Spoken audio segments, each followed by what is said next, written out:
এবার দেখবো odd one out এর কিছু কোয়েশ্চেন। ওকে, তো প্রথমে কোয়েশ্চেন নাম্বার 5। এখানে বলেছে find that odd number pair. Option A তে আছে 34 44, বি তে আছে 23 25, সি তে আছে 13 16, আর ডি তে আছে 35 36। ওকে, এটা আমার অ্যাপ্রোচ কি হওয়া উচিত এরকম কোনো কোয়েশ্চেন পেলে? তো আমি এখানে দেখতে পাচ্ছি এই যে অপশনস গুলো আমার রয়েছে, এখানে 25 36 16 এগুলো সব পারফেক্ট স্কোয়ার আছে। 25 মানে আমি জানি 5 স্কোয়ার, 36 মানে জানি 6 স্কোয়ার, 16 মানে জানি 4 স্কোয়ার, 44টা কিন্তু কারো স্কোয়ার। আচ্ছা বেশ, ঠিক আছে। 25 মানে জেনেছিলাম আমি 5 স্কোয়ার, এবার 23 আর 25-এর মধ্যে গ্যাপ কত? 2। ওকে, 2 আর 5 যোগ করলে কত হয়? 7। বেশ, এবার এখানে ছিল 35 আর 36, গ্যাপ হচ্ছে 1। আর 36 কার স্কোয়ার ছিল? 6 স্কোয়ার, তাহলে 6 আর 1 যোগ করলে কত হয়? 7। বেশ, এবার এখানে ছিল 13 আর 16, গ্যাপ কত আছে? 3। 16 কার স্কোয়ার? 4 স্কোয়ার, তাহলে 3 আর 4 যোগ করলে কত হয়? 7। তাহলে প্রত্যেকটা এখানে 7 পাচ্ছি, কিন্তু অপশন এতে আমার হচ্ছে না, তাহলে এটা হয়ে যাচ্ছে আমার অড। ওকে, এবার চলে যাবো question number 11। Select the pair which is related to each other in the same way as the follow.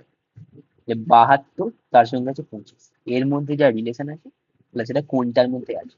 বেশ, তাহলে এই কোয়েশ্চেনটা দেখি 72 আর 25, মানে হবে 25, 25 3 75, 3 দিয়ে গুণ করে -3 করে দেবো। এটা করে দেখি অপশনে আছে নাকি। 8, 8 3 24, না আসছে না। 68 মানে 8 8 64 +4, না এটা লজিকটা ফলো করছে না। 14 আর 46, 14 3 42 +4, না এটাও তো হচ্ছে না। তাহলে এই লজিকটা আমার হচ্ছে না, তাহলে অন্য কোনো লজিক নিশ্চয়ই আছে। বেশ, এবার এখানে একটা জিনিস যদি আমি খেয়াল করি, 25 মানে হচ্ছে আমার 5 স্কোয়ার, রাইট? হ্যাঁ, 25 মানে 5 স্কোয়ার। এবার 72, 72 আছে এদিকে 7 আর 2, 7 আর 2 মাইনাস করলে কত হয়? 5। আর 5 স্কোয়ার মানে 25।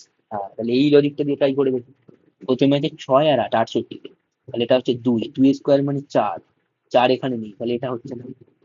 46 রয়েছে, 2 স্কোয়ার মানে 4, তাহলে এখানে এটা হচ্ছে না। এবার দেখবো না 28 আর 36, 2 আর 8 কত আছে? গ্যাপ 6, 6 স্কোয়ার মানে 36, এটা আমার answer হলো। আর 54 মানে এখানে 1 5 আর 4, তাহলে 1 স্কোয়ার মানে 1, তাহলে এটা আমার হচ্ছে না। এবার দেখবো পরের কোশ্চেন। এই কোশ্চেনে অড ওয়ান কোনটা আছে আমাকে বার করতে হবে। তো অপশন এ তে রয়েছে 81 118 91, বিতে আছে 52 68 51, তারপরে 99 104 71, 21 38 31। এইরকম কোয়েশ্চেন থাকলে আমার প্রথমে মাথায় কি আসবে, মানে কি আসা উচিত একজন অ্যাসপিরেন্ট? তো প্রথমে হচ্ছে এই যে দুটো তিনটে নাম্বার দেওয়া রয়েছে, মানে তিনটে নাম্বার সেট দেওয়া রয়েছে চারটে অপশনে। তো প্রথমে যোগ বিয়োগ করে কোনোভাবে ট্রাই করতে হবে আমাদেরকে। দেখতে পাচ্ছি 118 আছে, এখানে 81 আছে, 91 আছে, তাহলে 81 91 যোগ করলে বিয়োগ করলে 118 মাল্টিপিল করলে আসবে না। ওকে, তাহলে যোগ করে বিয়োগ করে নর্মাল আমার হচ্ছে না। এবার একটা জিনিস খেয়াল করবো, এই 118 আর 91 এগুলো বিয়োগ করলে কত হবে?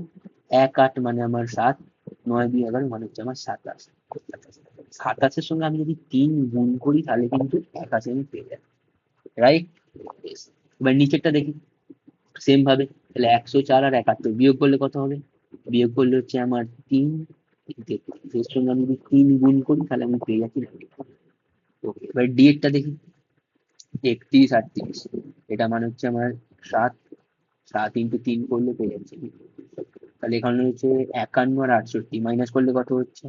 7 1 17, 17 × 3, এটা করলে 51 আমার আসে, সরি 52 আছে, 52 আমার আসছে না। 51 থাকলে এটা হবে।